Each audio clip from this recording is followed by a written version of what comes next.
The last decade has been marked by conflict on many levels, especially in the realms of politics and academia. Military conflict has touched Iraq, Afghanistan, and more recently Honduras, among others, and has raised the question of the extent to which academics should become involved in that conflict. Even within the AIA, there has been disagreement as to whether the Institute should focus on the archaeological resources of the Mediterranean, the world, or a balance between the two. The papers in this session cover all of the above issues. Donnie George will assess the archaeological lessons to be learned from the experiences in wartime Iraq. Rosemary Joyce will examine the entanglement of archaeology as part of cultural heritage policy in the aftermath of the military coup that removed the president of Honduras in June 2009. Susan Alcock explores the public profile of classical archaeology, which has long been perceived as uninvolved and uninterested in archaeological developments elsewhere in the world. We will begin with Donnie George Ukana, who is an Iraqi archaeologist, anthropologist, author, curator, and scholar, and now visiting professor of anthropology at Stony Brook University in New York. He is internationally known as the man who saved the Iraq National Museum. Dr. George became the international face of the plight of ancient sites and artifacts in Iraq, many of which have been stolen or destroyed since the war began in 2003. He was instrumental in recovering over half of the perhaps 15,000 Mesopotamian artifacts looted from the National Museum in Baghdad, of which he served as Director General. He has also served as chairman and president of the Iraq State Board of Antiquities and Heritage, and has excavated the ancient cities of the Bekma Dam area, Nineveh, and al-Aghareb, as well as working on many restoration projects in Babylon, Nimrud, Nineveh, Ur, and Baghdad. It's always an honor to have him at the annual meeting, and always a pleasure to listen to him. Please join me in welcoming him to San Antonio.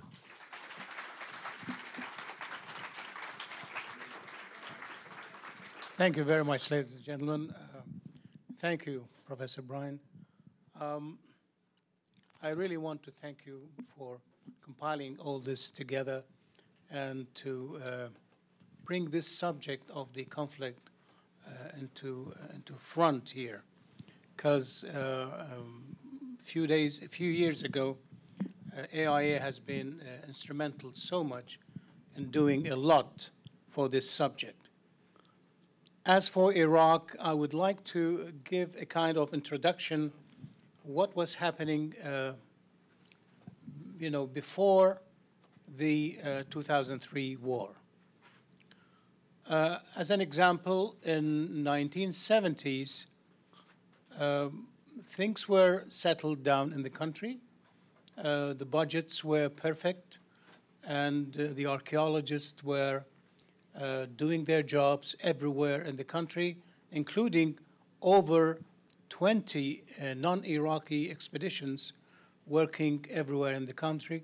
And one of the major things, some of the major things that were happening were some salvage projects in Hamrin, in Haditha dams, and Eski Mosul dams, where in Haditha and Hamrin we had, I think, over 20 non-Iraqi expeditions, almost the same number Iraqis were working there, with a kind of open budget for everybody just to do their job and to salvage the archaeological sites that were in these reservoirs of dams that were to be erected. Also in those years, we had good budget for the Babylon project. And just an example, in November 1978, we had 1 million dinars extra in the budget. So we did not know what to do, so the Director General then decided to split the 1 million dinar in two halves. A group of staff took $500,000 to Paris, and I took $500,000 to Kuwait to buy equipment and items for the projects of the antiquities, and some of them are until now in use. You should remember at those days, $500,000 dinars were over $3 million.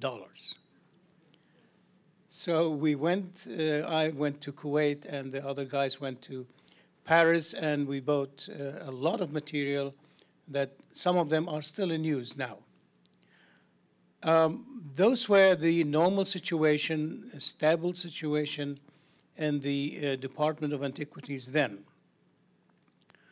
In the 80s and in the Iraq-Iran war and the invasion of Kuwait, in these times we started actually suffering from the pressure of the armed conflict. In the Iran-Iraq war, together with the sites that were affected by either bombing or just digging trenches for the tanks and armored cars, because always archaeological sites are high hills, and these are very important points for the military just to dig there and stay there. So some good number of sites had suffered from these installations or diggings, but still the budget was moving well, and still we had some foreign expeditions working, and everything was going on well. One of the severe things that happened, it was when the Iraqi armed forces, with the order of Saddam Hussein, invaded Kuwait. That was a very severe thing to happen. In the field of archaeology, I just want to, it was written in the internet a few weeks ago, but I want to show you what happened then. We had orders to go and to evacuate the Kuwaiti Museum. And I ordered the team that I was heading that let's evacuate everything, even if it will stay as it was announced at the 19th province of the country. But this museum should be reopened again. So we documented everything, even every showcase was planned on paper with the numbers of the items and put in the boxes, so whenever we would have been asked to put everything back, we would be able to do it. We evacuated from that museum over 25,000 objects, brought them and in some places, different places in Iraq, in Baghdad, and we took some of them some other places because we were anticipating what might happen in this well known in the first Gulf War. After that, when everything was finished, the Iraqi forces came out of Kuwait with the representative of the Security Council came with a list from the Kuwaitis asking for returning of 2,500 items to Kuwait. And I was sitting in the meeting, we started laughing, and I said, no, this is not what we have.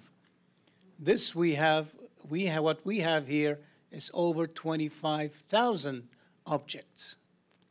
So the gentleman was an American. He said, okay, then I have to end the meeting. He went back to the Security Council. He got a special resolution that the antiquities should be delivered back according to the Iraqi list and not according to the Kuwaiti list. And this is for history, and everything was taken back to Kuwait. And I'm really happy that we did that, because afterwards I heard that the Kuwaiti Museum had a direct hit and it was completely burned. So everything was really saved and sent back to Kuwait. Those were the times that when the sanctions started on the country, suffered so much, even we could not have films, black and white films or color films or slides to document what was going on. even the microfilms that we wanted for our microfilm department, we could not import. So it was a very tight situation then, and just after the first Gulf War in 1990, and it continued to deteriorating until what happened, and everybody knows what the second Gulf War in 2003.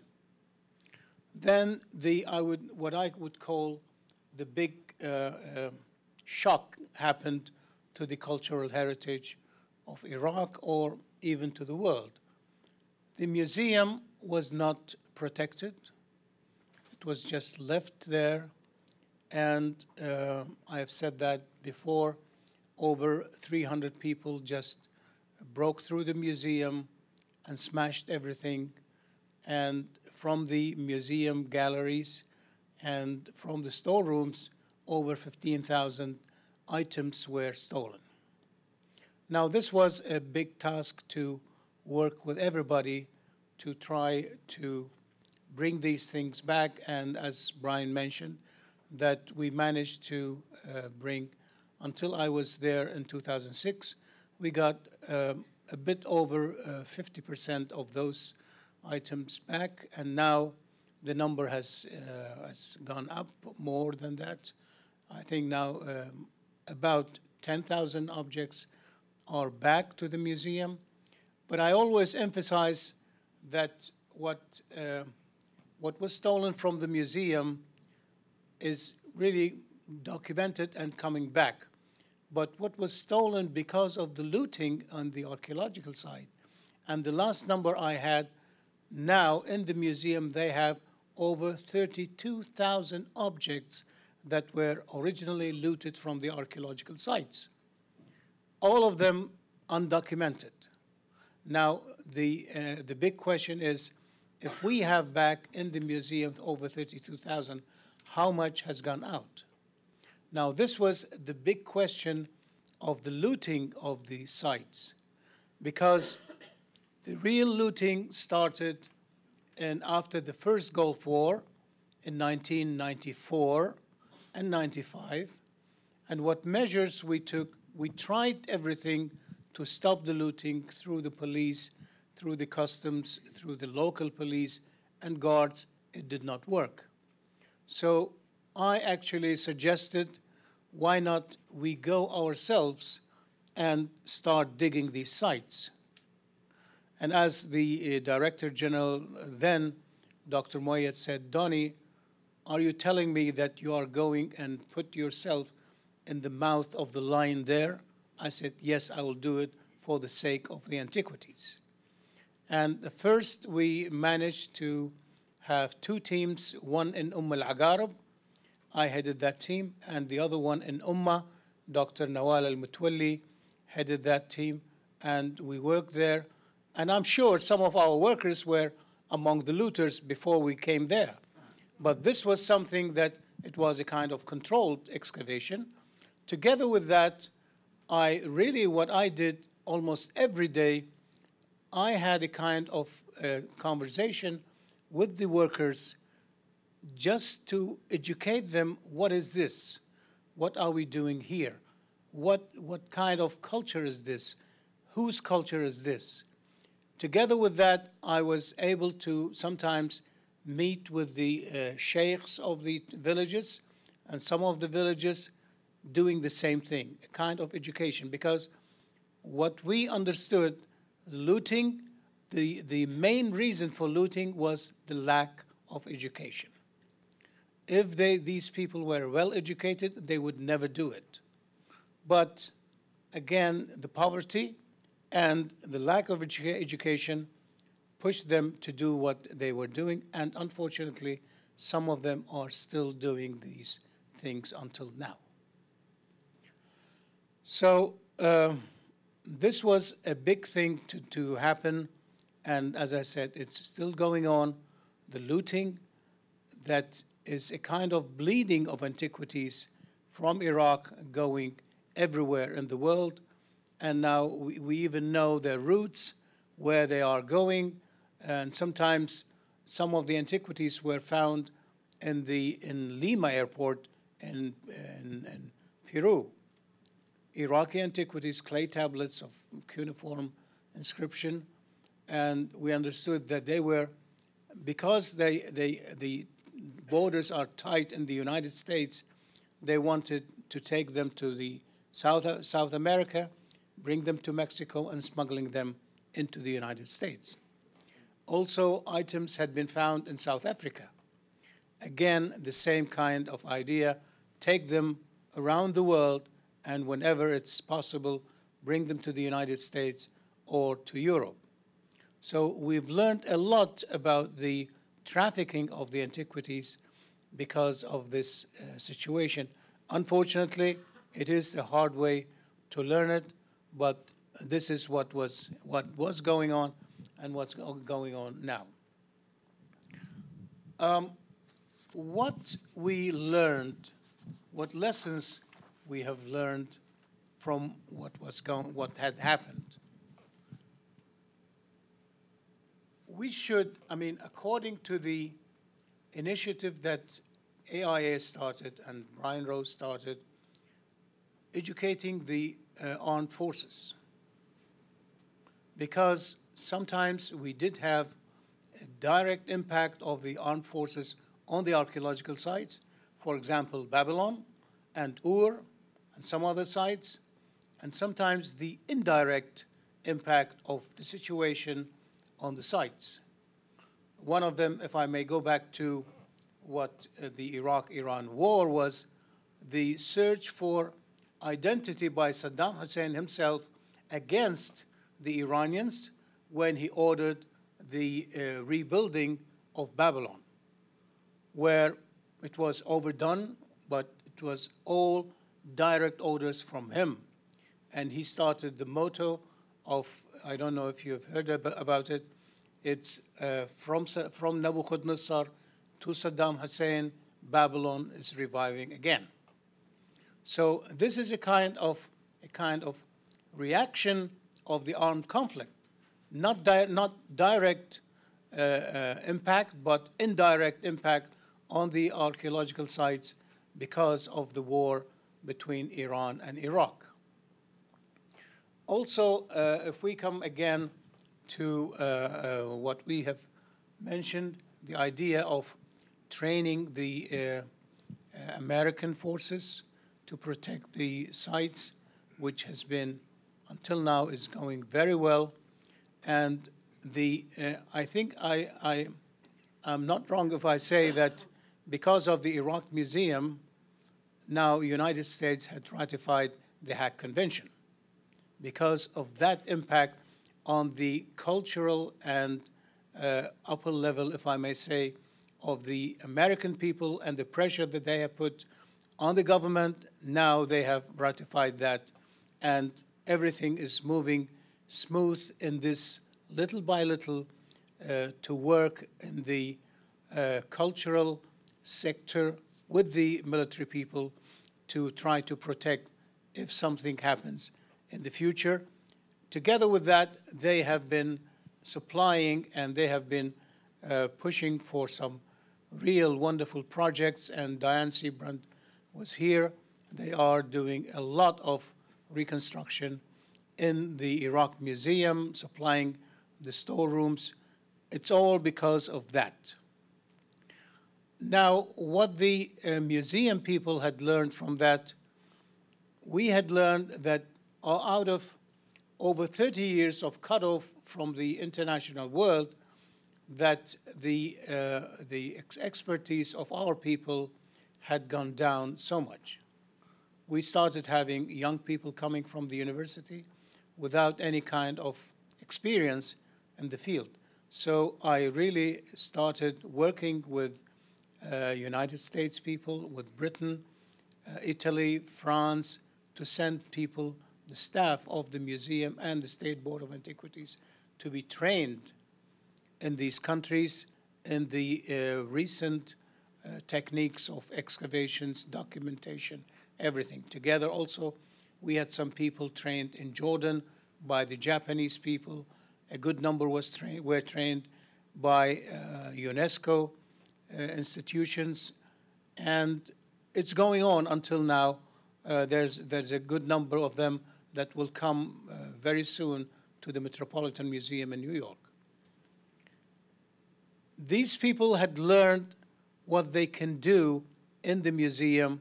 This is something, yes, it's not, we did not have that before, but the emergency plans are very important for these museums in such kind of disasters. Maybe not the idea of an armed conflict, but maybe a kind of a natural disaster. So emergency plans are very important, and training the personnel to plan for these emergency plans and to train them practically for evacuation. And I just want to mention that the whole collection of the Iraq Museum is evacuated.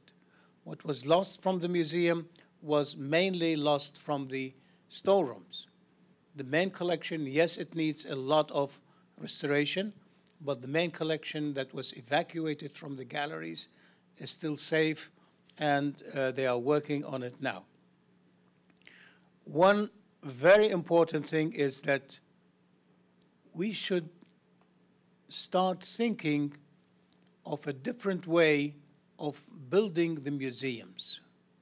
I have seen some museums here with large windows made of glass. This is very dangerous, because we should understand, and this is a lesson from, a very hard lesson from Baghdad, that when any kind of disaster happens, an armed conflict or a natural disaster, there will be no electricity, no surveillance cameras, nothing, no guards. Everybody will leave and go and check his family. But there will still be people that know that these buildings contain treasures. So they are always ready to break in. And this is the most dangerous thing to happen to a museum. Imagine a museum here that loses 5, 10 items in such an incident. What about 15,000 that were looted in 3 days in a museum?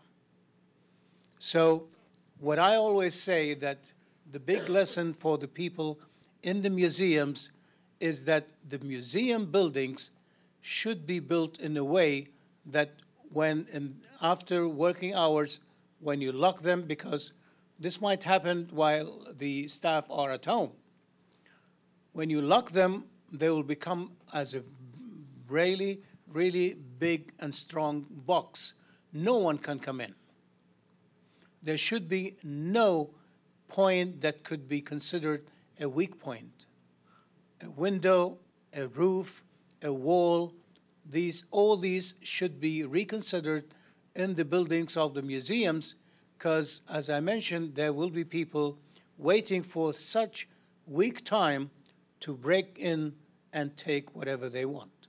So this is, again, a tragedy to happen for any museum. So please, we should do that, because I believe that the world of culture and antiquities cannot stand another big blow that happened in the Iraq Museum. Thank you very much.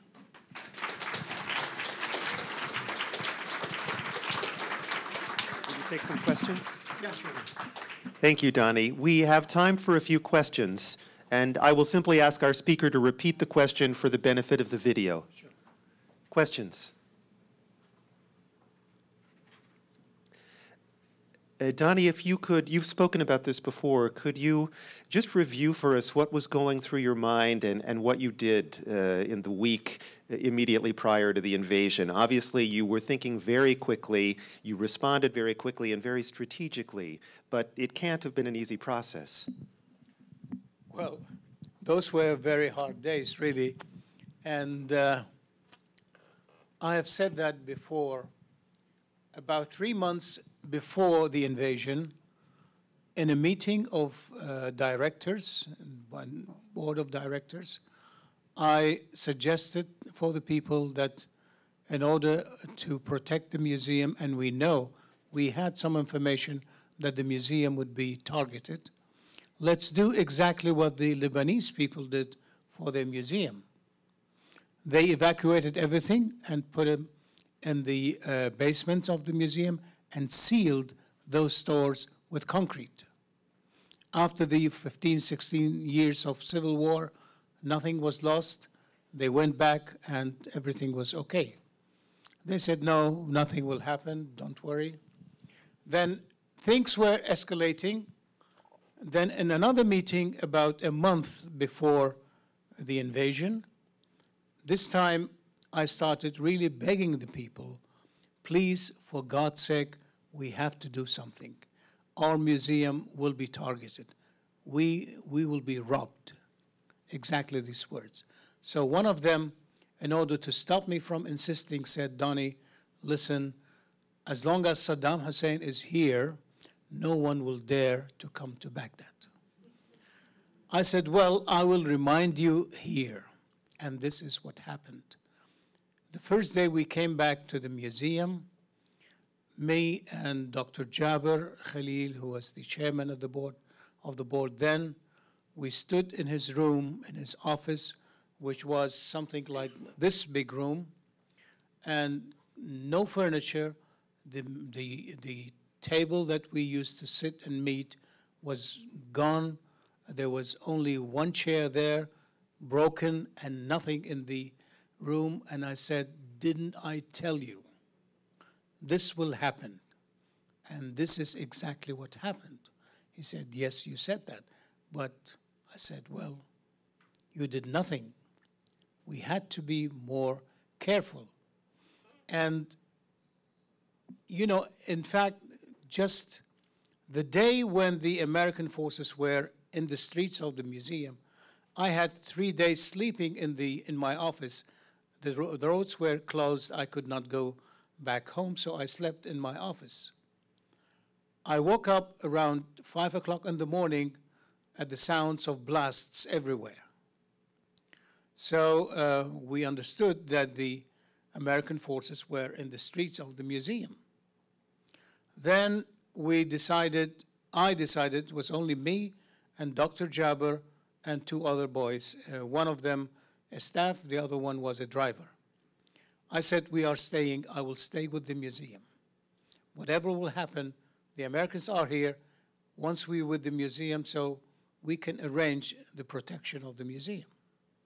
But in that moment, Dr. Jaber saw some people jumping into the gardens of the museum with RPGs and machine guns in their hand and aiming against on the American tanks that were coming from the left-hand side. He said, Donnie, we cannot stand because stay here because we'll be in crossfires. We have to leave. And we left, and we were left to another building at the intention that we'll come back as soon as everything calms down. It was about 3:30 in the afternoon. We wanted to cross the bridge because we went to the eastern side of the river. People stopped us on the bridge, said you cannot go because the Americans had controlled the whole area of the museum, and whoever is moving there will be shot.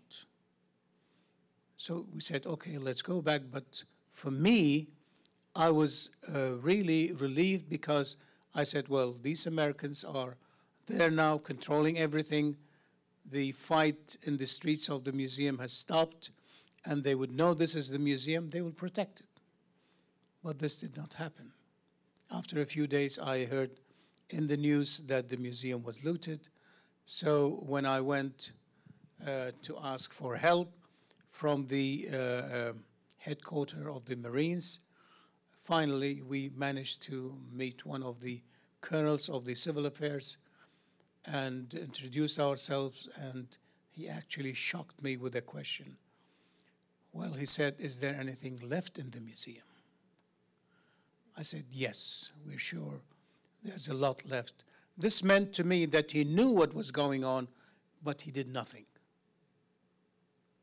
Anyhow, we went to the museum and we started working with the American forces. After a few days, we had protection to the museum. We had tanks there, and pictures were everywhere. And really, we started from that moment, we started working with everybody to start collecting what was stolen. Thank you. Yes. Other questions, please. Could you explain how, you mentioned that a large percentage of the material was returned. Could you explain the process of how that was got back? I mean, was it bought back? Was it ferreted out by police, or how? In different ways. One of them was we announced a kind of amnesty. Whoever brings antiquities back to the museum, we had, the television station was not working, but there was only one radio station working. So it was announced that it is a complete amnesty. Anyone brings things back to the museum, no question, nothing, but it is your heritage, you have to bring it back. And with that process, actually, Colonel Matthew Bogdanos was a big part of it. We were working together in that. We actually took notes of everyone who brought anything to the museum.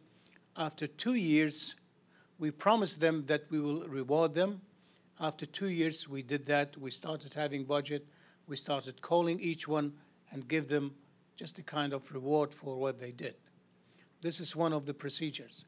The others were when we started having Iraqi police functioning, we did some courses for the police to control things, try to control things, and to control the borders, mainly the land borders and the airport. When the planes started functioning, we started having material from there.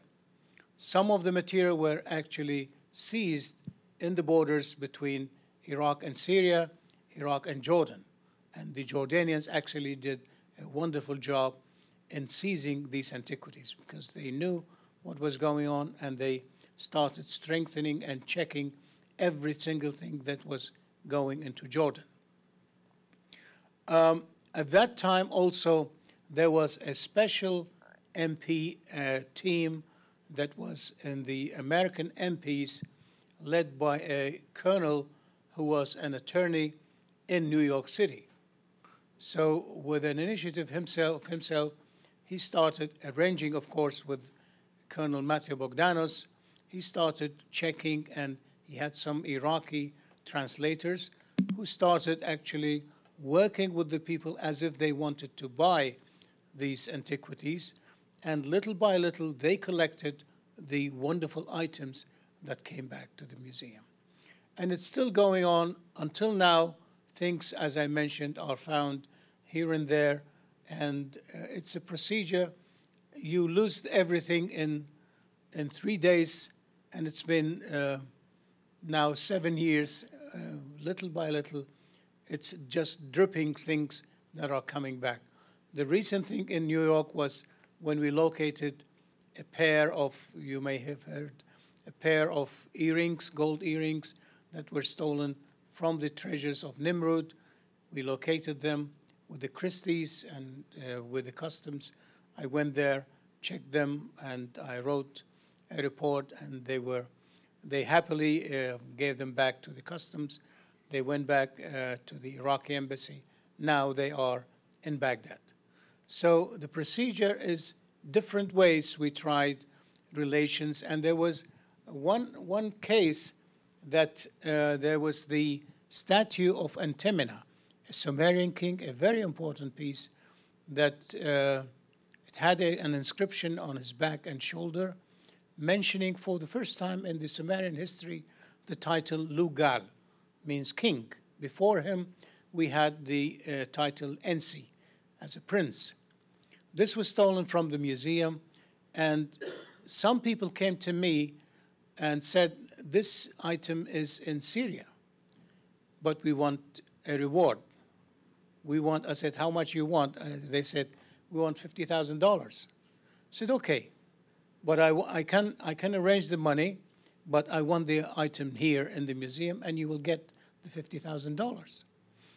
Then I was negotiating with them. So one day they came back to me and said, we are sorry, we cannot do anything. Now the people that had this statue have moved it to Beirut. Then I said, my God, then Beirut is the open gate for Europe and the United States. And afterwards, you see, these stories are just one by one. After that few months, I was in Italy in a delegation. We had a few things to do with the Italians. My wife called me, said, Donnie, take this number, call this guy. He's a friend of yours in New York. He has some good news for you. And when I called him, he was Jim McAndrew. He said, Donnie, we have antimony in JFK. And then he handed the phone to John Russell, and I started talking to John. I just wanted to make sure, you know, with my heart pounding, I just wanted to make sure that, yes, this is antimony. I started trying to describe the statue. I said, it's a half size. He said, yes, Donnie. I said, it has no head. He said, yes. It has the inscription on the shoulder and the back. He said, yes. And I said, his right arm, right hand is broken and is glued. He said, that part is missing now. I said, my God, yes, it is antimony. Please take my eyes, let me see it. So then I got the photo of the item in the customs in New York. Again, it was handed over to the Iraqi embassy. Now it's back into the museum. So these are stories of things that we start to extract them whenever we find them with the help of the authorities everywhere. Mainly, I would say, the people in the customs in New York and the FBI have been doing an excellent job in following everything. Okay. There's a question there. One final question. Yes. I was wondering, are you looking at me or someone else? Go ahead, you started talking, yes. Go ahead. What sort of a catalog of stolen objects do you have? Do you have a photographic catalog? Is it on the internet? Is there anything of that sort, or is it strictly ad hoc? Some people said that we did not have documentation. No. The Iraq Museum had documented everything since the times of Gertrude Bell. We have ledgers, and sometimes if we don't have pictures, we had hand drawings of everything. So the ledgers were there.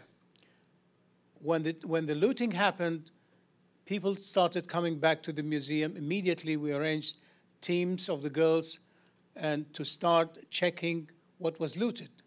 And on this occasion, I really would like to mention that we had two young ladies from the British Museum came down to Baghdad and started working with our people. Everything was according to the museum cards and according to the ledgers. They checked. This is how we knew that over 15,000 objects were looted. And at the time when Colonel Matthew Bogdanos and his team were in there, they started actually scanning whatever photograph we had then. Every day they scanned things and started putting objects and information in the website of the FBI and the lost properties, lost material. And together with that, with the money coming from the State Department, UNESCO started an initiative. They published a red list. They called it a red list. That meant that list, and that was online and in hard copies, published everywhere, which that list contained examples of every single Iraqi antiquity that you can have, starting from manuscripts, cylinder seals, pottery, statues, and clay tablets and everything. And it was literally distributed to every customs people, authorities, and law enforcement all over the world. And I remember in 2004, I was coming from Canada to Chicago, and since I was Iraqi, you may know that there is a checkpoint that they check you in Canada. And they check you, and then you enter, get to the plane, and come to the United States. And the lady there, the lady at the customs there, since she knew I was Iraqi, she started checking my baggage. I said, what are you looking for? She said, we're looking for the antiquities that were stolen from the museum. I said, well, thank you very much. I'm the director of the museum. Yes, please do what you're doing. So this kind of material was really distributed through the internet, through everybody, through some hard copies for the law enforcement everywhere, and people were alerted from those days. And until now, the customs are checking for the looted antiquities. Okay, Johnny, thank you.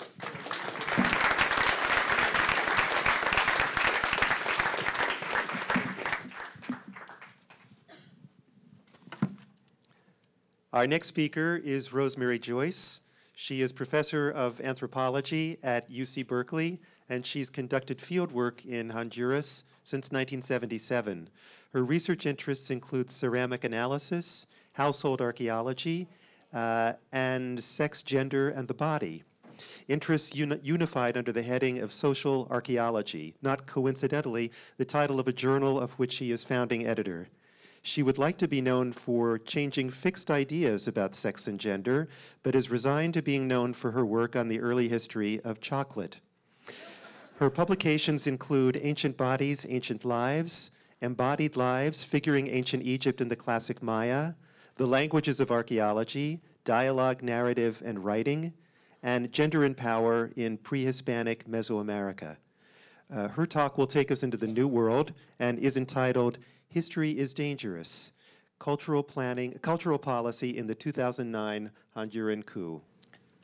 On June 28th of 2009, the Republic of Honduras witnessed the first disruption of its elected government since a new constitution came into force in 1982 with the abduction of President José Manuel Zelaya Rosales in a coup d'etat. The coup ushered in widespread protests and initiated a resistance movement that continues today. Ultimately, however, the coup was not reversed despite pressure from international organizations.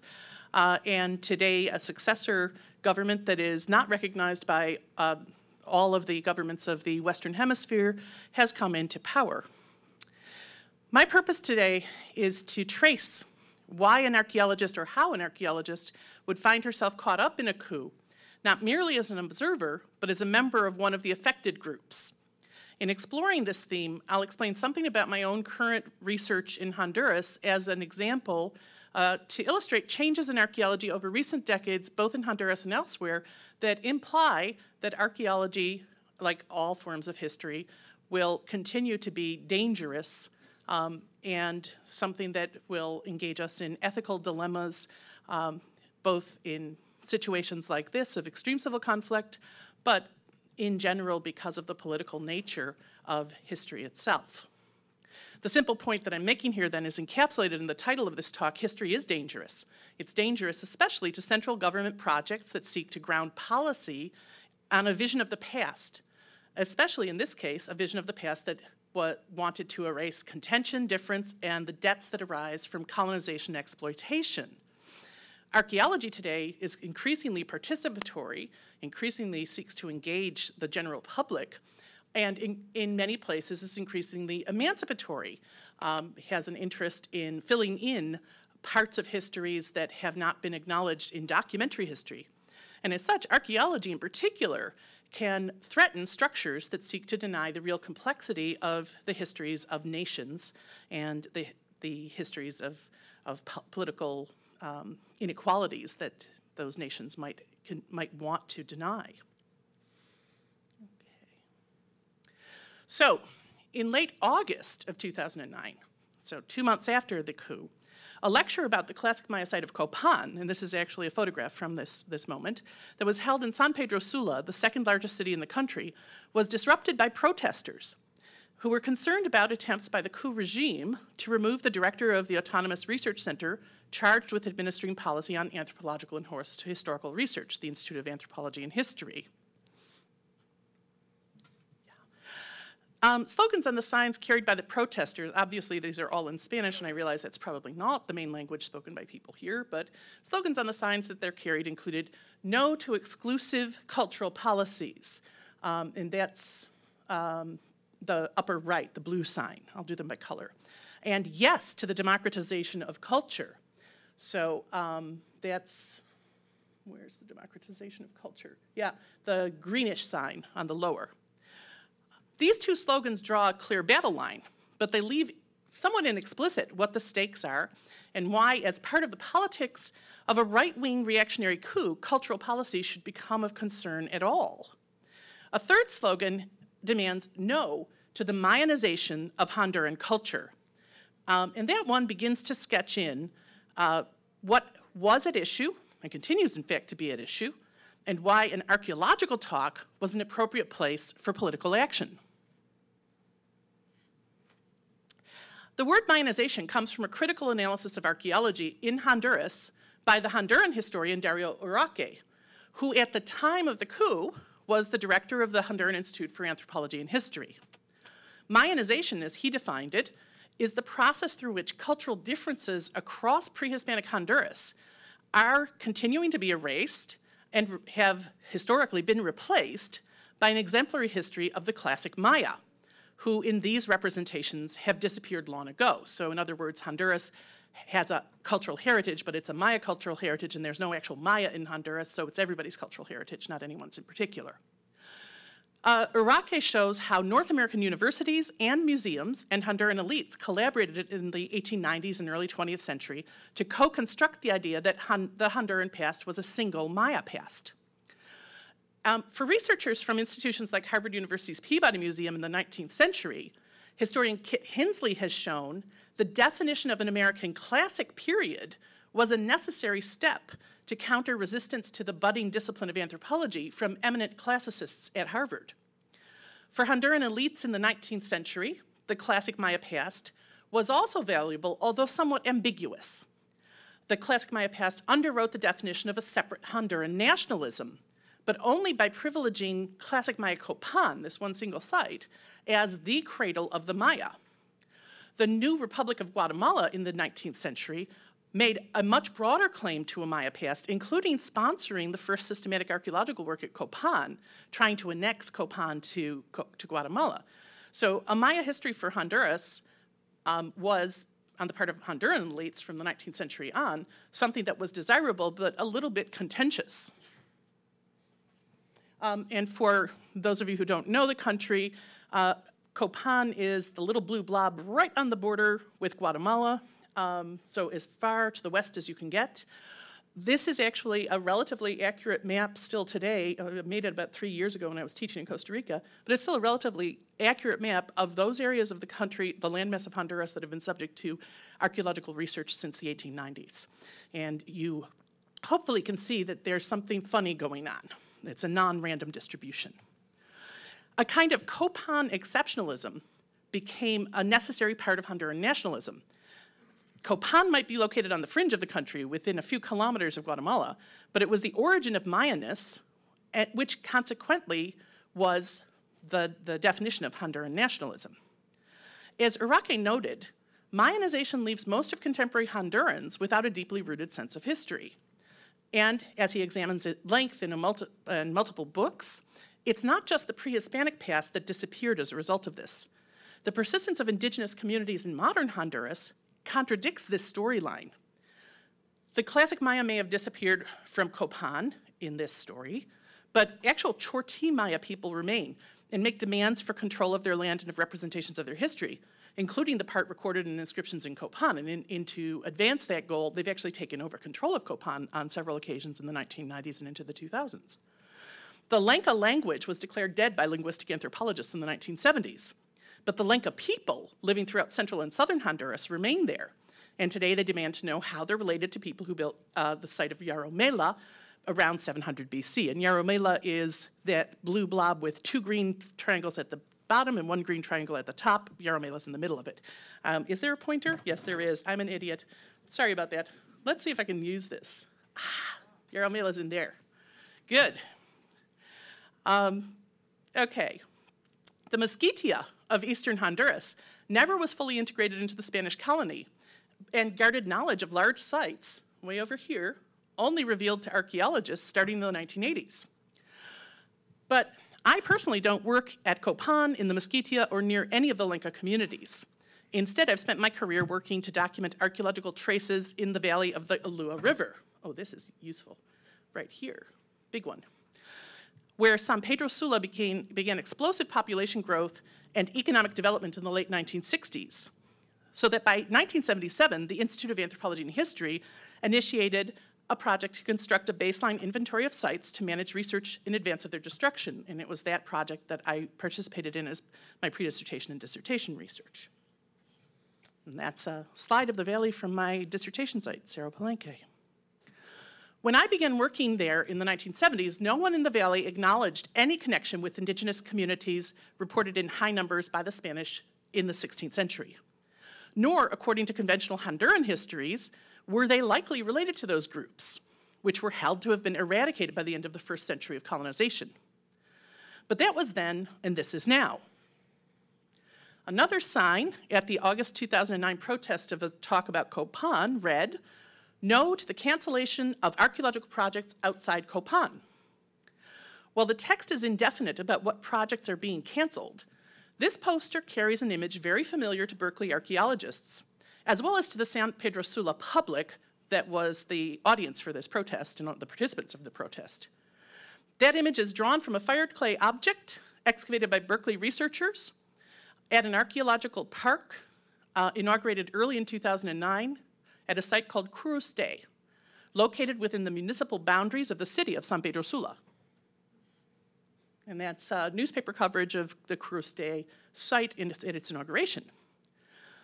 In the wake of the coup, the development of an interpretive center at the site was indeed halted, partly due to the suspension of international funding, and partly due to the decisions of the de facto regime to systematically redirect funds from projects like these. And that's a list of the projects that were canceled that I personally had an investment in. Considering what made archaeological projects like these political targets, helps to illuminate how cultural policy that developed during the Zelaya administration, the administration of the president thrown out of power by the coup, made history dangerous. On June 29th, the day after the coup, one of the main conversations I entered into was with the UCB PhD, who's now an assistant professor at another institution, who was the director of the Curuste project. A nationwide curfew in Honduras had restricted their movements, and the local representative of the Honduran Institute, who had to be present for them to work, was in hiding because of his alignment with the government that was thrown out. So the question became, should she and her crew, graduate students of mine, plan to leave the country immediately? What were the relative demands of archaeological ethics, given that there were excavations underway and materials to record? Could the director of the institute continue to legally authorize their work? What about the people they employed, who had been told the project would last through July and presumably adjusted their domestic spending accordingly? As we picked our way through things, it became evident that the imperatives of archaeological practice argued that the team be prepared to return to the field, even if it were only to record the features they had reached before backfilling their excavations. Indeed, the director of the institute, Dario Uraque, was asking that they continue their work as long as possible as he held on to his position in those first months after the coup. Because the institute was a quasi-autonomous government agency with its own governing board, and even more because the director had been legally appointed by the legally elected Zelaya government, the conclusion we reached was that as long as he was still the authority, work could continue. So when the local office reopened, the project at Curuste continued. That project was more than standard excavations, and that's what makes it dangerous history. The Curuste project was a product of policy of the Zelaya administration that called for greater public participation in all government-sponsored work, not just in cultural heritage work. The Minister of Culture of the country and the head of the Institute of Anthropology enthusiastically entered into public participatory work. And so the period from 2006 to 2009 saw an unprecedented degree of public engagement in history making in the country. The Kuro State Project was an example of public participatory research, whose methods and outcomes are actually the focus of an ongoing UCB doctoral dissertation. So what restarted when the US project participants returned to the site was not just a dig, but a collaboration in constructing historical knowledge. And constructing historical knowledge in a way in which all the stakeholders, not just the powerful, had a voice. It was this policy of grounding research in public participation, I would argue, that made history especially dangerous in Honduras after the coup d'etat. So it's worth taking a closer look at what archaeology looks like when it's conceived this differently. And having worked, as Brian said, in Honduras for over 30 years, I can say that nothing I had ever experienced before those last couple of years was remotely comparable.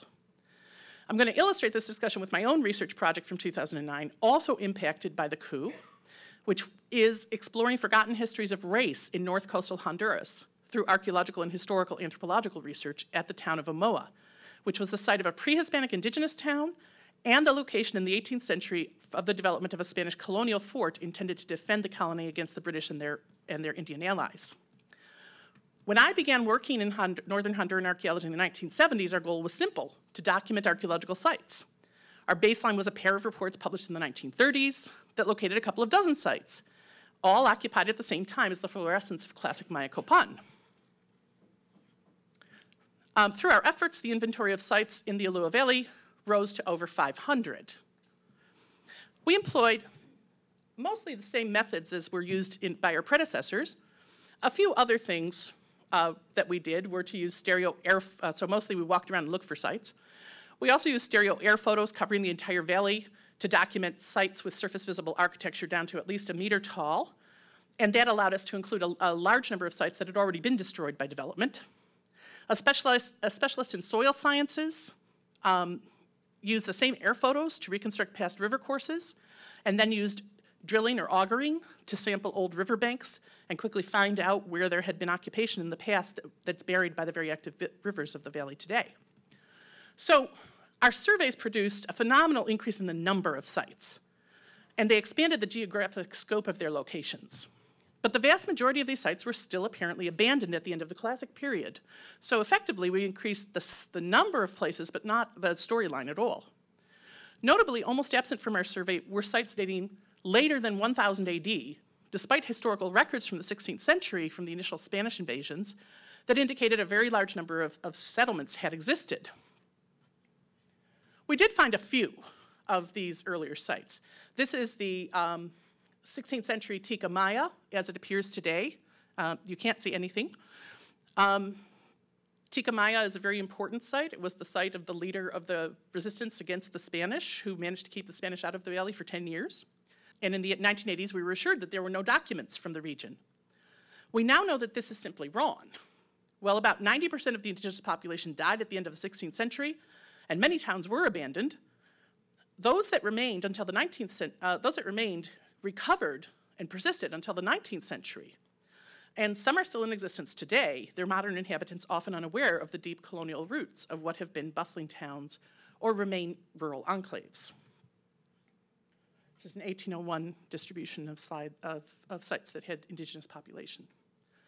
So it was specifically to address the artificial break created by the division of labor between archaeology and documentary history that beginning in 2003, we developed a project proposal to employ both archaeological and archival research methods to understand colonial societies in northern Honduras. But for many years, this project was not seen as significant enough by Honduran authorities for them to authorize it. In November 2005, the election of Zelaya Rosales initiated the appointment of a new Minister of Culture and a new director of the Honduran Institute of Anthropology and History. With this new administration firmly in place by summer 2006, our long-delayed research plans could be put into action, because now these other histories were important. The new Minister of Culture was historian and public intellectual Rodolfo Pastor Fasquele, reprising a role he had held in the mid-1990s in a previous administration. Already in his earlier term of service, Dr. Pastor had been concerned about the presentation of a single Maya past for Honduras. By 2006, his understanding of the situation of Honduras' pluralistic populations today had fostered an even greater appreciation of the need to recognize fully and to develop a sense of national past that explored these differences. In this, he was clearly influenced by the writing of Dario Uraque, who he invited to take leave from a tenured position in the US as a professor of history to direct the Institute of Anthropology and History. I'm sorry, I know this is a lot of information, but I know you don't know anything about Honduras, except for there is one person here who does. Uraque's own research on North Coast Honduras had led him to explore the obscured questions of histories of race in Honduras. Like Pastor, Uraque is convinced that modern Honduras needs a better developed historical consciousness to be able to survive as a democratic state. So we're finally getting to Omoa. So among the projects that they green-lighted was our work at Omoa. Omoa is an 18th century Spanish fort. It was a planned community that incorporated both indigenous people relocated from other areas of Honduras or living there temporarily working, as well as enslaved and free African descendant people. So it provides us an excellent case study in the roots of the complex racial and ethnic heritage of Honduras. A large number of documents actually show that that Omoa was related to the indigenous towns of the valley that we were working with, including Ticamaya. This is a document showing people from Ticamaya related to people from Omoa. So we believe that Omoa would give us an opportunity to explore this kind of what Uraque calls textured history that's of interest to people from the area. Okay, that's the one thing that didn't work. There it is. Okay. Our field season in 2009 ended the Friday before the coup. For 4 weeks, with a group of Berkeley undergraduates, students and volunteers, and Berkeley PhD candidate, we excavated areas in the yard of the present museum. This museum itself is located in a historic building. That building that's over to the left of the fort is the present-day museum. That is also a historic building built in 1910 for the Banana Company and later changed to a reception area for prisoners, because the history of Omoa from 1850 to the 1950s is not as a Spanish fort, but as a major prison, especially the prison of the major dictator of the 20th century, Tiburcio Carrillo Sandino. It's that history that people in Omoa and much of the North Coast personally relate to at Omoa, not its Spanish colonial history. When the long-abandoned fort was resuscitated as a National Historic Site in the 1970s, this history was obscured, ignored, in favor of stereotypes of pirates of the Caribbean in the museum that we were going to renovate. Oops, sorry, not her yet. Okay. So our experience of the project in 2008 and 2009 was one of conducting community workshops, working with people who were local historians, asking them for their suggestions about what we should do. We initiated a project to document the cemetery that took over part of the fort in the 19th century, explicitly at the request of the local population, and generally working more as a set of collaborators than as a parachuted-in group of outsiders than any other time in my entire experience in Honduras. And in fact, when I left Honduras on June 26th, I had tickets to return in 2 weeks for a week-long writing session with Honduran, Mexican, and Costa Rican colleagues to produce text for the new museum that was going to be built at Omoa. I left behind the materials that we had excavated for the last 2 days, which I hadn't had time to record. And also waiting for me was a bag of samples that I was requesting to take to the US for technical analyses because I was waiting for the letter to convey those. All of these projects, all of these parts of the archaeological project came to a halt with the installation after June 26th of a de facto government that actively repudiated the policies of public participation and broadening of cultural heritage to reach every part of the country. And this is how archaeology becomes dangerous. Myrna Castro, who's become infamous for a series of statements that she made, beginning in the first week after the coup, when she publicly denounced a book distribution project by the Ministry of Culture as giving subversive literature to impressionable indigenous and black people and rural people. By December, Castro was using the budget of the Institute of Anthropology and History to support fashion shows in the museum, the main museum building in Tegucigalpa, the capital city, and when criticized, emitted the famous statement, "Fashion is culture too," which it is not wrong, but is kind of problematic in one of the 3 poorest countries in the Americas. Myrna Castro wasn't just an idiot, though, and it's too easy to treat her as an idiot. Instead, she's a highly ideological person who understood that diversifying how you think about a past is giving voice to different groups of people to advocate based on their pasts. And this is part of what the Honduran right-wing reaction wanted to get rid of. It's not an accident that among the people in resistance against the successor regime and the elected government today are the indigenous peoples of Honduras, the African descendant peoples of Honduras, and the organizations that represent peasants in Honduras. These were all the groups that were actually gaining visibility and a voice, not just in talking about their own history, but in fact, determining what happened to their land and the communities they lived in. Myrna Castro did not immediately remove the director of the Institute of Anthropology and History. So we continued to work, as I said. However, within a month, Castro had actually offered space for a military group in a national monument, the old presidential palace, Antigua Casa Presidencial, which is what you're looking at here, and the protest sign says no to the militarization of the old presidential palace.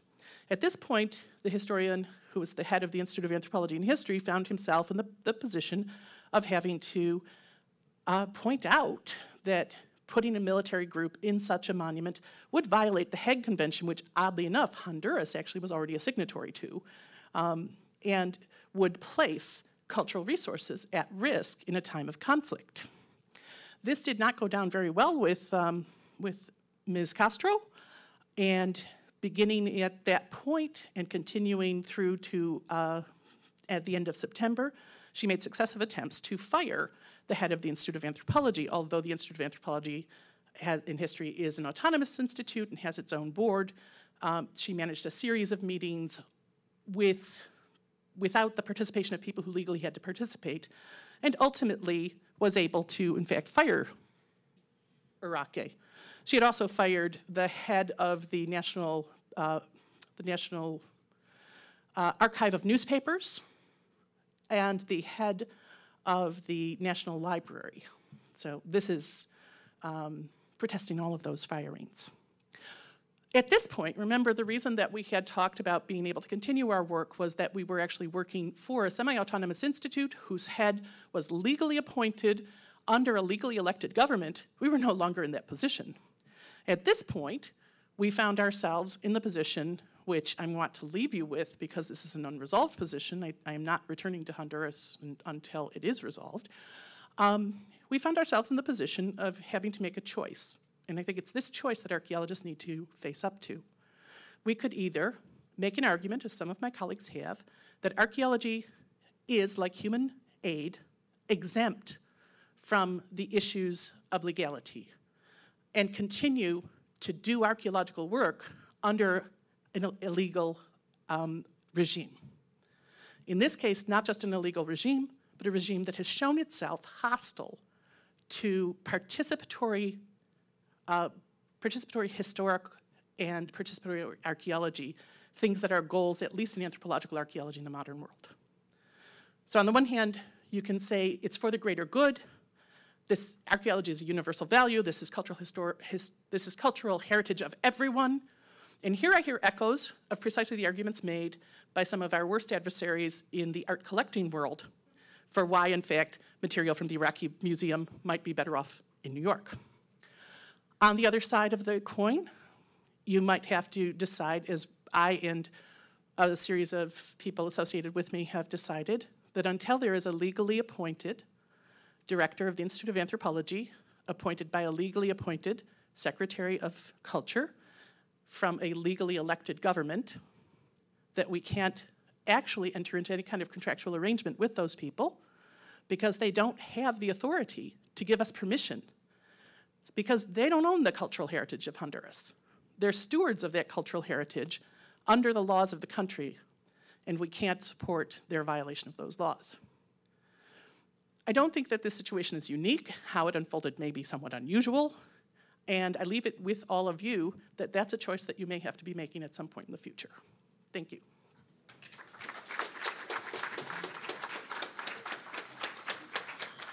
I don't know if you want to. Thank you. Are there questions? Thank you, Rosemary. Fascinating. It's different.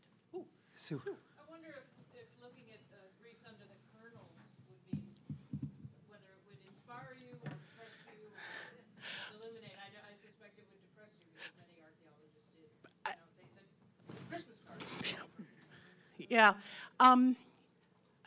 And I want to be really careful about this because my goal is to actually make it clear that ethical choices are ethical choices. They are not legal mandates. So ethically, you can make different ethical arguments. The one that I'm making has to do with values that are important to me. I use Burma as my example rather than Greece under the kernels. And the choice that you have to make to participate under a regime that is not, in fact, a regime of law. I should point out that I started working in Honduras in the 1970s under a dictatorship. Okay? So I've been there, done that. But the dictatorship, oddly enough, respected the autonomy of the Institute of Anthropology and History, so the people who were appointed actually had the legal requirements. The person who's the head of the Institute of Anthropology and History today was illegally appointed by Myrna Castro as one of her last acts before leaving office. When I say was illegally appointed, I'm not just interpreting that. We have the transcript from the meeting where the lawyers for the Institute pointed out to her that the person she was appointing did not have the legally mandated requirements, which are to be a degree in anthropology, history, archaeology, or a closely related field. There's been architects who have been heads. This guy has a degree in computer science management of IT. And she said, I don't care about the law, he'll do a good job. Now that gets to the issue which I decided, I had to truncate this, I wanted to keep it short, even though it was long, to the issue of the other leg of why Myrna Castro wanted things done differently at the Institute. And that is that, from her perspective, archaeology should be producing income for the country. And so her one actual complaint that isn't completely made up against the Institute of Anthropology's director is that he wasn't increasing the number of tourists that visited Copan. There is actually something called the Institute of Honduran Tourism that has a mandate to increase tourism. The Institute of Anthropology and History actually doesn't, and in fact, like many anthropology and archaeology institutes around the world, sometimes has to intervene to say, you know that sound and light show that you want to do, which would bring so many more people there, I'm not going to let you do it. So what we're seeing there is yet another of these fracturings. It's not the one that caught me directly, so that's why I put it to one side.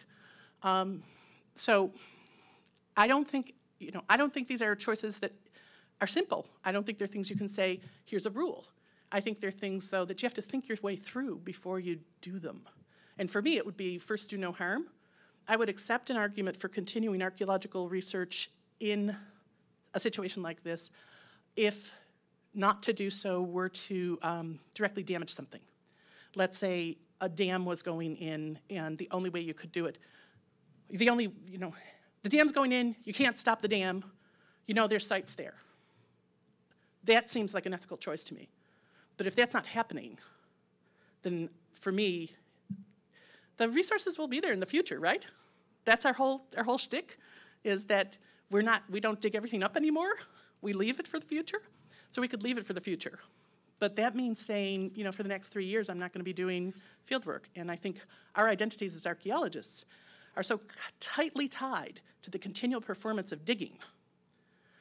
Even members of my very dear group of colleagues asked me, was I going into the field this summer? And I kept trying to think of different ways to say, did you hear anything I've said for the last year? But it's the automatic assumption, you're going into the field, right? Yeah, and I think that's part of what we have to reflect on ethically. Can I ask one more Sure. question?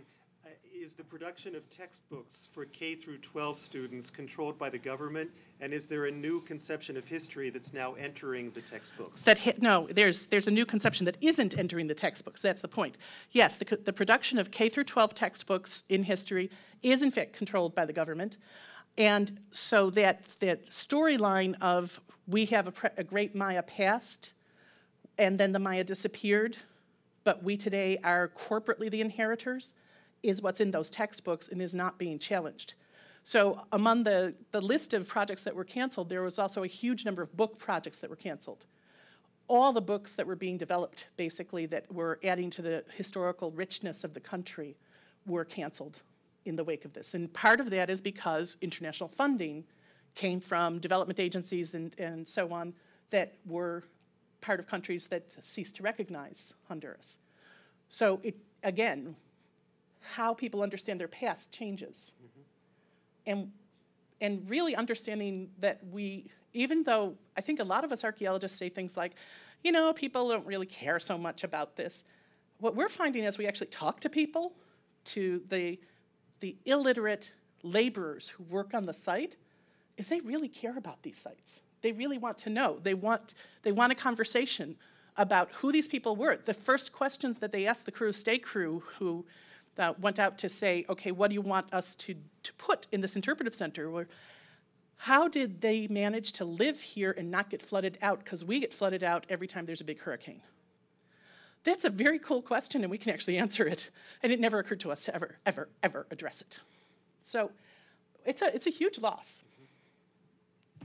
Okay, thank you. Thank you you. again for a wonderful presentation.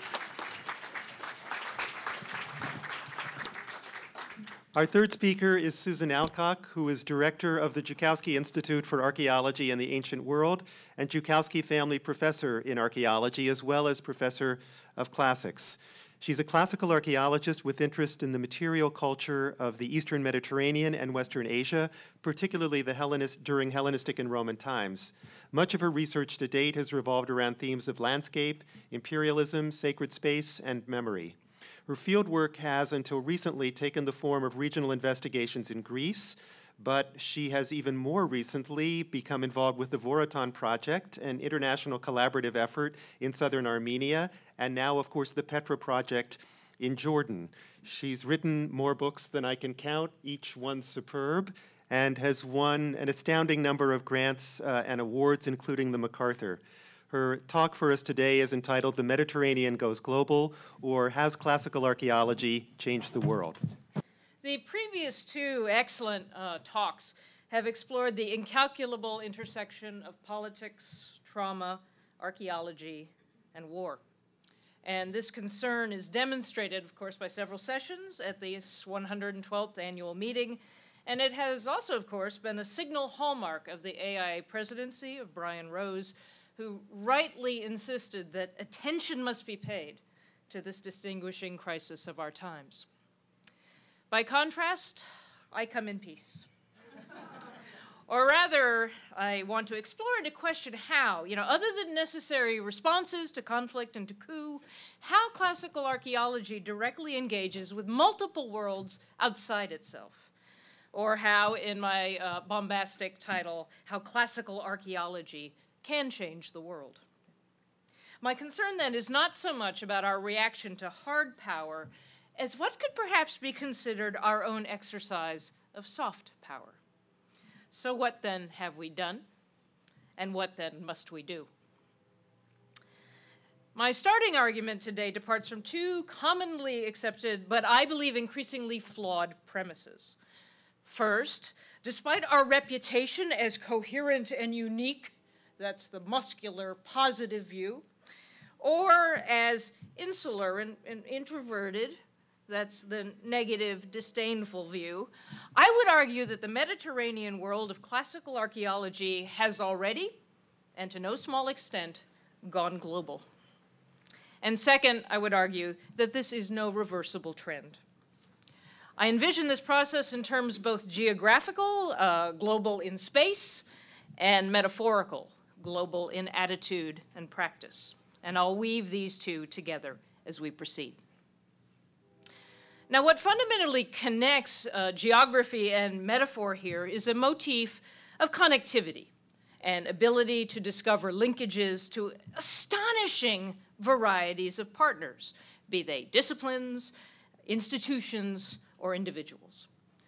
Now, archaeology in general is a most entangling, sticky, gregarious kind of discipline, and I'm not claiming at all that classical archaeology is unique in possessing these qualities. But when it comes to the ability to participate in multiple conversations, to establish flexible, wide-ranging alliances, I would argue that we are better equipped and we are more to the fore than, say, historical archaeology or Asian archaeology or Mayan archaeology and so on.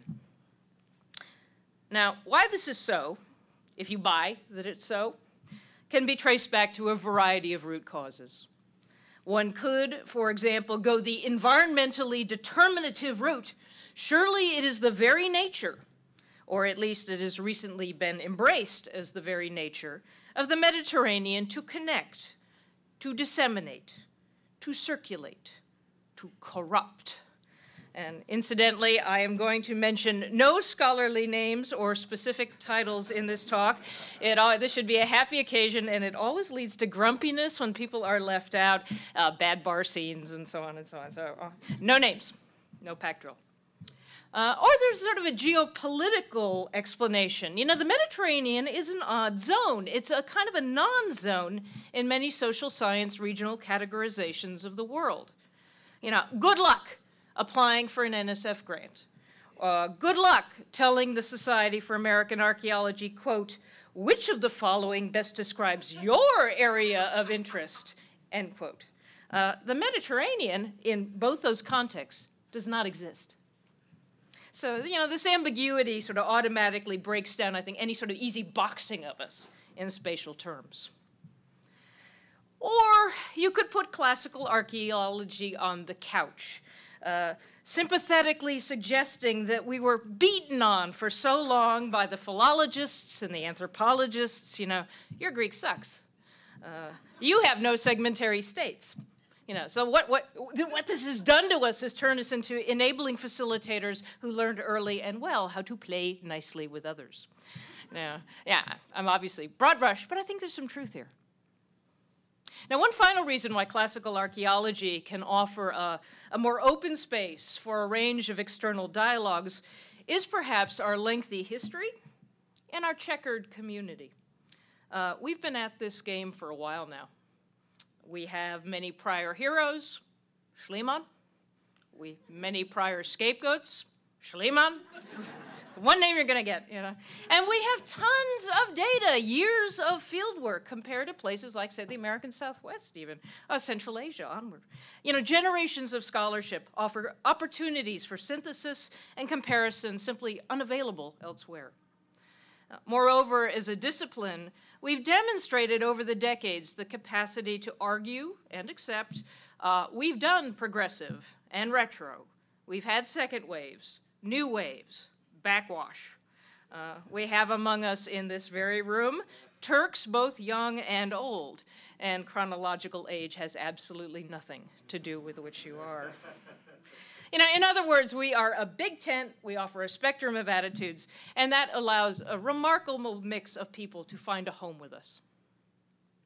So, if you accept the argument that classical Mediterranean archaeology is well positioned to connect, is good at the global, then to what audiences do we most successfully speak? Where have we changed anything? Let's start geographically and with our own, where we productively intersect with archaeologists in other parts of the world. Now, this has come about, in part by following where classical archaeologists have moved outward, sort of tracking our Greek and Roman core cultures. This has taken us as far as Afghanistan and the footsteps of Alexander, to Britain, to India, and so on. Now, the impetus for this tracking may not initially have been particularly admirable. Hellenocentrism, anyone? But we are not doomed. The important thing is we are not doomed to such approaches. We can make lemonade from lemons. More recently, and in more balanced fashion, an interest in Greek colonization and Roman border politics has been a major positive force behind the move of Western archaeologists into newly accessible, formerly Soviet peripheries, say the Black Sea area or the Caucasus. Now, other global intersections, if you will, come about through the more particularly environmental aspects of the Mediterranean, its Mediterraneoid qualities. That is a word. Semi-arid, summer hot, winter wet, home to certain forms of adaptive plant life. This aligns the Mediterranean tightly with zones as far afield as Southern California, Southern Australia, South Africa, and Chile. More comparative work across this environmental type is called for, and if you picked up on the pattern there, just think of the wines you would be drinking. And other intersections with archaeologists spanning the globe, I think, arises automatically by the study of cross-culturally relevant themes and problems. The very labels of ethnicity, colonialism, imperialism, the very labels bear names derived from our world. And that once was about all the attention we received in treatments of the phenomena elsewhere. That situation, I believe, has radically altered. Recent scholarship on ethnicity, working especially off the richly available blend of Greek literature, material culture, is now invoked in books dealing with everything from madness, disability, and social exclusion to myths of the archaic state. Colonialism and colonization, a similar story, with classical examples very much to the fore in more than one edited cross-cultural treatment of these very fraught subjects. As for imperialism, Rome is everywhere, and not just in name, but in substance, as the role that Rome played in setting models, establishing parameters for many subsequent empires, from the Carolingian to the Spanish, as that role is acknowledged.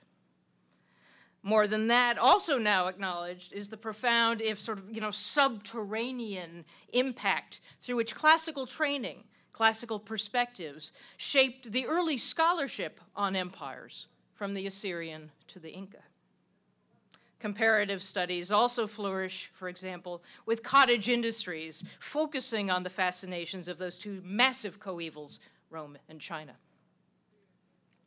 Now, I would add to this list of themes, not entirely from self-serving motivations, a more methodological twist, and that is the practice of regional survey, or what we increasingly call landscape archaeology. The Mediterranean is probably the most intensively surveyed part of the globe, and if it's not, it's damn close. We may not yet have taken full advantage of that fact, but, there it is anyway. Moreover, sort of the relatively early adoption of survey in this admittedly very suitable environment led to a rapid evolution of techniques of increasing sophistication. So, for parts of the world only now seriously adopting regional work, or parts of the world curious to learn more about its possibilities, or parts of the world eager to criticize our overarching trend towards greater survey intensity, our Mediterranean myopia. In all such instances, the Mediterranean is there as a learning ground or as a sparring partner. Either way, we're on the map. And that's what I would say for all of these topics. If once we were largely, so token in global archaeological discussions, now we're there as a player. Shifting gears, let's think about our impact on wider discussions revolving around the ethics and politics of archaeology. For paradigmatic examples of the uses of material culture in the construction of nationalist narratives, nationalist imaginations, one must automatically include the foundation of the Hellenic nation and the activities of Mussolini. In our global turmoil over looting and the licit and illicit antiquities trade, over the diaspora of objects, classical archaeology can provide a long-term record of the phenomenon, from when popes worried about things other than sin, when Pompeian goodies form part of Brazilian dowries, and when Lord Elgin, bless him, walked the earth, providing us forevermore with the man we love to hate and the man we love to debate. How many people in this room have gotten students going by a good screaming match about the Parthenon marbles? It's just, you know, you want to turn undergraduates on, let them shout at each other. Now, at this point, I think we should turn specifically to the work of the Archaeological Institute of America and its consistent and admirable effort to raise awareness of issues in archaeological ethics. This is the AIA's recent emphasis. One example is the AIA's mobilization of response under the aegis of our Professional Responsibilities Committee in matters regarding bilateral agreements to protect cultural heritage. This is all in the context of the Cultural Property Advisory Committee in Washington, D.C. Now, it's true that several of the early test cases that have come up have been Mediterranean in focus, Cyprus, Italy, Greece, you know, but that's not the only reason the AIA rolled into action. And it has been the AIA collecting letters and testifying in D.C., not the Society for American Archaeology, not the Society for Historical Archaeology, not the American Anthropological Association, not the Classical Art Association, but the Archaeological Institute of America. This is not to say we can't do more, especially given the size of our global membership, but public advocacy is significantly evolving as a major way that the AIA is on the global radar, and that is as it should be and should continue to be. So are we insular? I think not. Can we retreat into our own Mediterraneoid zone? I think not. On the other hand, our strength comes from our rootedness. We work in such a wonderful, messed up, data-rich, complicated, well-explored part of the world. And that gives us so much to share. But there's no denying that we, at the same time, have to cultivate our own garden and do our own core work well. And, you know, that's a very hard balance to strike. But it can be done. And let me present you with a living embodiment of that fact. Brian Rose. Much of Brian's early work was on Julio-Claudian dynastic portraiture, and whose heart does not beat faster at the thought of Julio-Claudian. Sorry. Brian works at Troy, and he started there even before they made the movie. We are talking old school. But Brian has also built AIA relationships to the German and Russian archaeological academies. He represents us worldwide in numerous institutional settings. And while we may laugh about how he looks in a flak jacket, he's risked his neck for the global cause of archaeological preservation and of respect for the past. I think we can agree that Brian has changed the AIA world, and that he's given us cause to believe that we can all do more for ours. Thank you very much.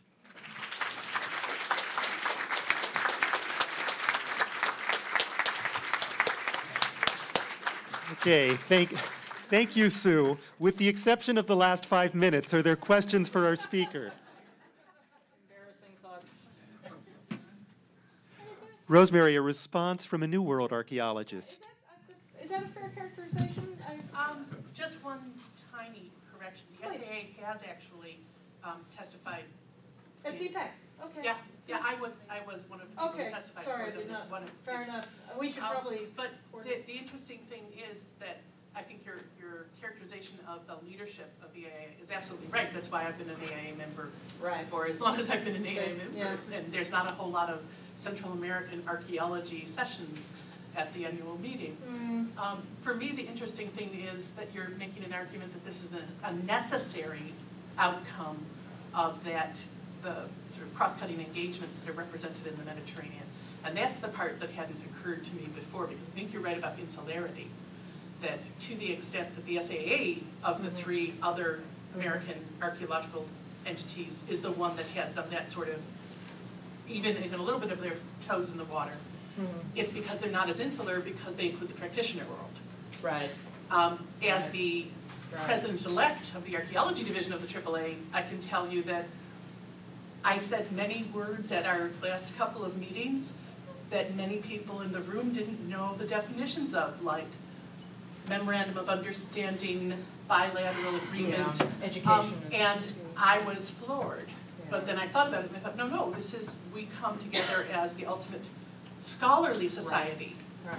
Whereas the AIA has always had that public engagement and public aspect. I think I don't think it's unfair. I think you're right. I'm just not certain. There may be other ways to break the sort of insularity, even in something like the Society for Historic Archaeology, for example, which is the most insular. I think. From the microphones. Oh, sorry. Yeah. I do think we're sort of in a watershed time. We had this absolutely, sort of apocalyptic moment, if you will. So I think it's a watershed moment for just, sort of reaching out to each other. If we don't bond together, and I know this is an observation that Brian and others have made, we had not even begun to think about how we might respond to something like this. So our response was, more after the fact. I think Professor George is absolutely right. We have to think forward about these issues and bind together. And also I think we just have to build it automatically into our teaching at the undergraduate level, at the graduate level, and just, that it's not, that we'll worry about it when it happens. Yeah. I just want to follow up on that because one of the things I did at the American Anthropological Association meetings last fall, in my guise as Archaeology Division President-elect, was go to the discussion of the reformation of the Code of Ethics of the AAA, which is an ongoing process. But the main thing that people emphasized there was that we have to start teaching this. Yeah. We can't let people say, oh, it comes up in the course of things. No. No. And as a tiny, again, other little footnote, at least right now, the revision of that Code of Ethics is explicitly formulated so that it would not attack the AIA's program, while still also demurring about embedding anthropologists with the armies. And that was very important. There was advocacy by archaeologists in the AAA specifically who think the AIA's efforts are good. I think the nuances are coming into it, and I too have seen that they'll say something like what Brian's doing with the troops. That's good and fine and well. It's the embeddedness and the HRT and all that kind of stuff. So Gives more knowledge to actually advance war. Exactly. Ma'am. Yes, I was just wondering if incidences like the destruction of the Iraq Museum could be used to bring together these various groups when something happens, so that slowly over the years, what you would get is perhaps some kind of collaboration which can develop over time, of course. I think that's Brian or Professor George. Yes, we can all comment on that. I think we'll all have something to say. That's certainly our goal. There is a list, a listserv called the President's List, and it contains the email addresses of all of the presidents of cultural heritage organizations. And we converse amongst ourselves whenever something like this happens, and we talk about coordinated efforts. Now, Jane Waldbaum can speak more to this than I can. It seems to me that that discussion, and the discussion in particular of coordinated efforts following a cultural heritage emergency, has been more prominent in the wake of 2003 than at any time prior to 2003. If there's any positive byproduct of the war, that is one of them. But we're cooperating, working together in a more energetic way than we ever were before. Donnie, I don't know if you have anything to add. No, I think, oops, let me come there.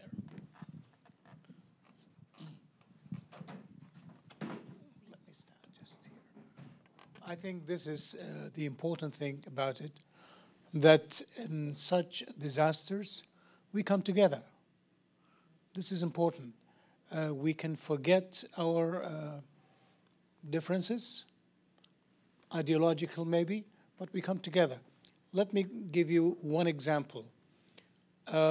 Just a few days after we came back to the museum after the looting, John Curtis came down to Baghdad and he said, Donnie, I want you to come back with me to London to give an idea what happened. Everybody's coming to London to listen to you.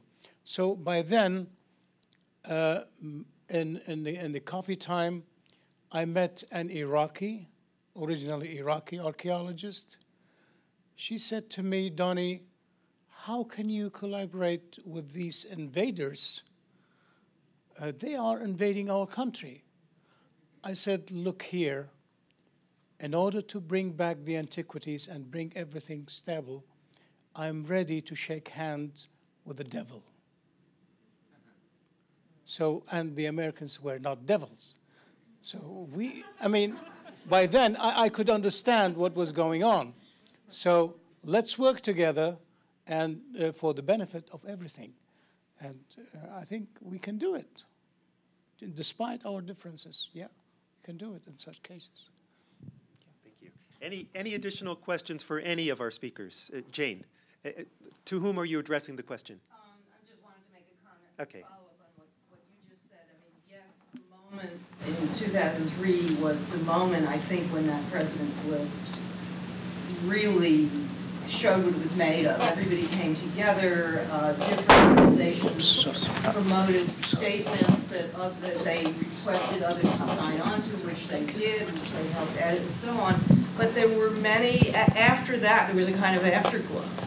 And there were many, perhaps lesser moments where the SAA would come to the AIA and the SHA and several other groups and say, you know, there's this thing going on in Arizona or in New Mexico, and maybe your people should know about it, and we can write a joint statement about that, or we would have something similar. So that I think, I mean, I hope it's still being used in yes, this way. we do. Yeah. The number of joint statements written now by the presidents of all of these cultural heritage organizations, I wouldn't say it's off the charts, but they just didn't exist prior to 2003.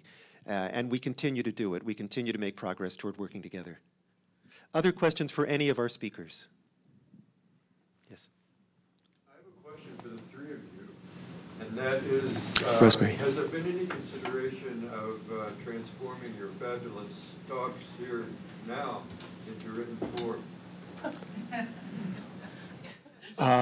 You know, it's hard to stump us. It's being filmed for posterity. Yes, we are filming this with an eye toward making the talks available on the AIA website. That will be a form of publication. Okay. Thank you. Yes. Listening to the diversity of this field, my question is, what is the next generation of graduate students and archaeologists to look like? Are they allowed to go back in the trenches and learn from the roots up, or are they supposed to be multicultural and as exposed to all of the political and economic impacts of what you've just described? Well, should everyone take a turn at trying to answer that? Donnie, would you like to venture an answer? I mean, it will depend, of course, on the country. Yeah. Well, I think, you know, the young archaeologists should go back to the trenches, but they cannot do that without leadership people like this wonderful group here. So the basics should be done the same.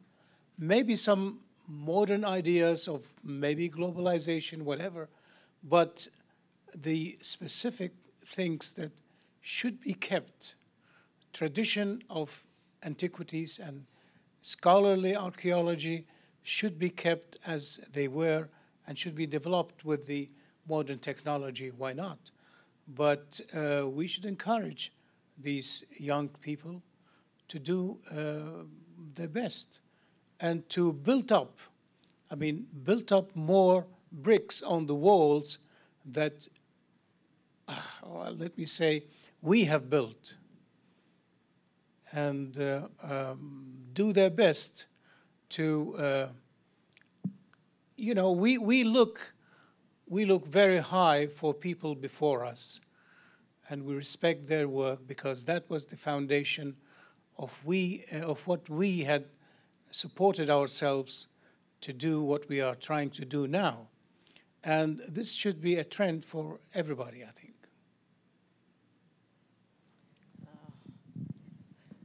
Sorry. Oh, heavens, maybe I better. Are you all right, Dave? I would tell them to survey and not to dig. No, sorry. Actually, I see several of my grad students out there. I don't know, you guys got anything to say? I guess, you know, pushing more working ethics, politics, developmental economics into their training. I think that's something we have to get into the mix as early as possible. I think a push into the archaeological sciences is a big dimension. That's a big trend that our students are moving towards as more and more analytic techniques come online. That's an extremely exciting development. I